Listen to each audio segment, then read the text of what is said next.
তোমার পায়ে তো ব্লাড বাইরেতেছে। এই আশাদুল, এদিকে আয় তো। এই আশাদুল, তাড়াতাড়ি করে আয়।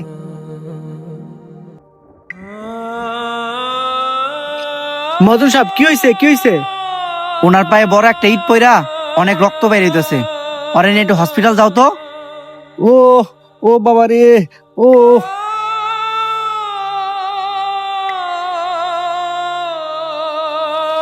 হ্যাঁ, দোকানেই থাক, আমি আইতাছি।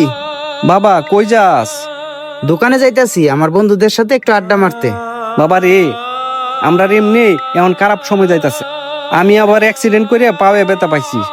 তুই খরচটা একটু কমায়া করিস বাবা। কি হয়েছে বাবা?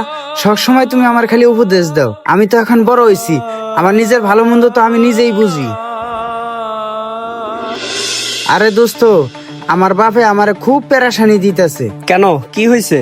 ছোট ছোট বিষয় নিয়ে আমার সাথে শুধু শুধু খারাপ ব্যবহার করে।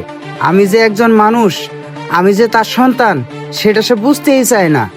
শোন, তোকে একটা কথা বলি। তোর বাবা যে তোকে পেরেশানি দেয়, তোকে বকাঝকা করে, এটা তোর খারাপের জন্য বলে না, এটা তোর ভালোর জন্যই বলে। তাই তোকে বলতেছি, সময় থাকতে বাবাকে মূল্যায়ন কর, বাবার পাশে থাক, বাবার সেবা যত্ন কর। আর দেখ বন্ধু, একটা সন্তানের জন্য বাবা থাকা কতটা জরুরি, বাবা হারানোর পর আমি এটা হারে হারে টের পাচ্ছি। বন্ধু, আমার আব্বা 2 বছর হয় মারা গেছে।